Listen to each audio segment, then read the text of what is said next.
think we have ever seen this Golden State Warriors dynasty in this bad of a situation. Okay, well, excluding the 2019 and 2020 season, but I genuinely think we need to break down how terrible this roster has been, at least recently. Just starting with the core of the dynasty, with Klay Thompson being one of the players that I honestly hate the most on this team. He is one of the main dynasty guys that has started to become a terrible player and is becoming a poison to this team, not only because of his attitude, but because of his play as well. I just feel like as of recently, he isn't a consistent player. We will see him have his good game, do not get me wrong, but on a team like this where he has been the key guy in their championship runs, he is not that guy anymore. Which brings up other questions like, why is he still getting so much playing time, and why is he still a starting player on this team? And we'll get to that a little bit later, but I am just so sick of seeing this guy cry every single time he starts playing bad. I just feel like it's the same cycle where we see fans talk about how bad he's been playing. He responds by saying he doesn't really care. He goes out, has one good game, says he's back, and then it just repeats over and over again. And the sad part is Klay is only 33 years old. Now, I know I say only like that is a young age. I know that that is still older, but there are older players on this roster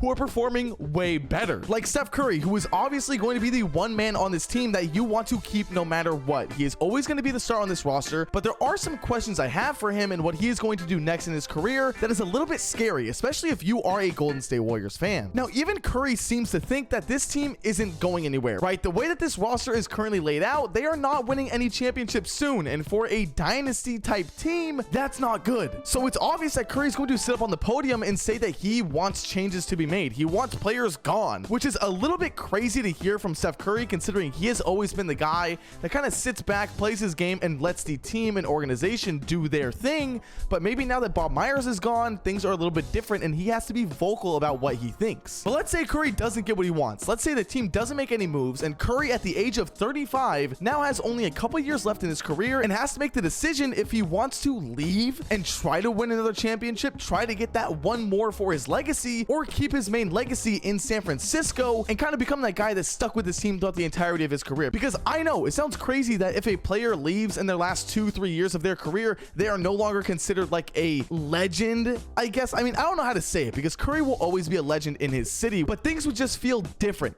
if he left. So I do hope that the team does make trades and changes around him to keep him there for the rest of his career, because at the end of the day, the chances of Curry leaving and getting a ring by ring chasing is very low. But there's another player in this main core dynasty, that being Draymond Green. I feel like Draymond is this guy that has stopped the Golden State Warriors team from falling apart many times. He always seems to be the guy to really get everyone back into their senses and tell them how things should be. But because of his recent suspension and because of how everything has been playing out, I feel like he wasn't there to really keep them intact, right? And I think maybe Draymond has gone so far off onto his own thing and the team has gone so far off into their own thing that there is no way he can come back and rekindle these things together. I feel like he is too caught up in his own stuff, his own mental stuff, whatever that may be, his suspension, his fighting, whatever the hell, his retirement, and the team is just so far gone. I don't see him being able to come back and say, hey guys, we need to get this together and be that team again. I just don't see it. I don't buy it anymore. Andrew Wiggins also, which I know not a lot of people will consider a main piece to the dynasty, but in their last championship, he was a main piece. So I'm just gonna add him into this group. What the fuck happened to Andrew Wiggins? Actually, can someone comment down below? I haven't been able to really watch and see him play specifically. If someone could tell me what happened to him,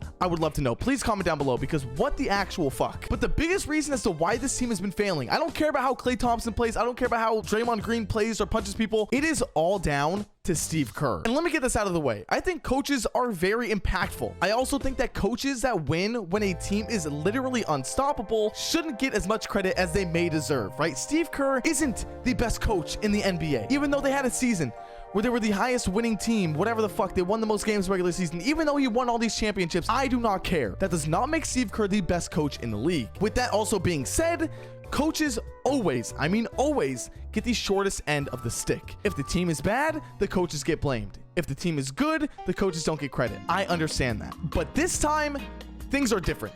This is actually Steve Kerr's fault. I've made a ton of TikToks, YouTube shorts, whatever it is, about how this team's average age is like 28 or 29 or some shit like that, and Steve Kerr fails to play his younger talent. No matter what, even if the players are doing good, this team is going to eventually get so old that they cannot function anymore, and you're gonna have to move on. So tell me why Steve Kerr is playing people like Klay Thompson and these old retirement-ass players instead of their younger talent. It's actually really simple, and I have the answer myself. It's because Kerr has no backbone, and the perfect example for this is Klay Thompson. When Klay isn't playing good, or when he isn't getting the minutes he wants, he sits there, he cries, he bitches. He talks about how many championships he had. He talks about how much of an impact he had on this team. And Steve Kerr, instead of letting the younger players maybe take over that starting lineup role and develop and become good pieces for this team later on, leaves Klay in the starting lineup. Lets him sit there, lets him keep on playing because he was a key piece back in 2017. But it's not only Klay Thompson, it's Draymond Green. Draymond, after all the shit he did, after all the punches he threw, after all the chokeholds he put people in, after all this bullshit, what did Steve Kerr do? He sat there and said, hey, yeah, no, we need to be a better team. We need to do this. We need to do this. Not once did he hold Draymond Green accountable for his actions and all the bullshit he did. Like, could you imagine if Draymond Green was under Greg Popovich? How that would have gone? It would have been so fucking different. It's not even fun. And you just have to wonder why. Is it because Steve Kerr doesn't want to lose the locker room? Is it because he doesn't want to lose his job? Is it because he doesn't want Curry to complain about Curry? Is it because he doesn't want Klay to complain about Curry? I don't understand why. I don't get it. But in case that wasn't enough for you to think that Kerr is just a weak ass coach, it got to the point where the young players on the team had to complain to the media about their role on the team for Kerr to finally make rotations, giving young players minutes. And you want to know what happened?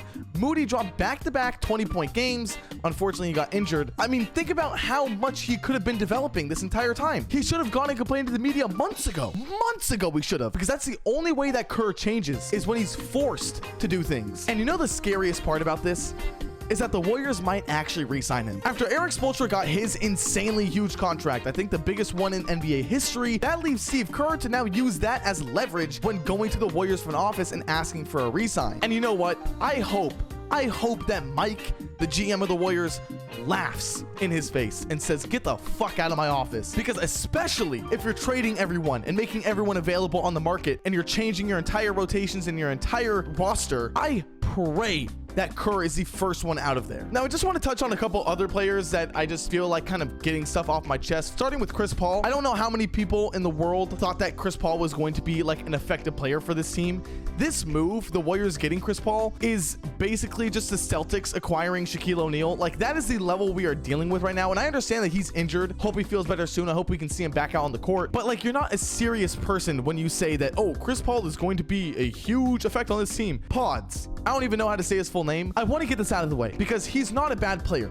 Pods is not a bad player, but at the same time, Warriors fans acting like he is some untouchable asset that is going to be the future of this team is fucking ridiculous. It is actually sad to see that Warriors fans have turned to this. This is almost like the Lakers saying that Austin Reeves is as good as they think he is. It is ridiculous. The only reason why I would not trade Pods if someone came to me with an offer is because he's a young player who you could develop over these next few years of rebuilding. But that's only if you're going to rebuild. If you're going for a win now situation, if a team comes to me with an offer, he's gone. I don't care. I mean, obviously if the offer is good, but with all of that now off of my chest and off of my heart, I just want to say, I didn't make this video with the intent to hate on the Warriors or on the Warriors fans. This is just a sad ending to what was a amazing and happy and fun story for Warriors fans. And to be honest, I think if you are a Warriors fan, you should be embracing this. I know it sucks to see some players on your team maybe fall off from the prime that they were in, or see some players just become bitter old men that cannot get a fucking grip on reality, but that's just how it is. I mean, just think about what it was like before this dynasty. It was rough. This is something that not many franchises get to ever see. I sure wish that my Sacramento Kings won this many championships. With that being said, hope you guys all enjoyed. Be sure to like and subscribe. I'm in a new setup. I moved back to Sacramento, for those wondering. I know not many of you guys really know what's going on with me. If you do want to know, go follow me on Twitter. Link should be down below as well. And yeah, videos should be more consistent now that I'm back and I got my setup and I'm all good. So I'll see you guys all in the next one. Later.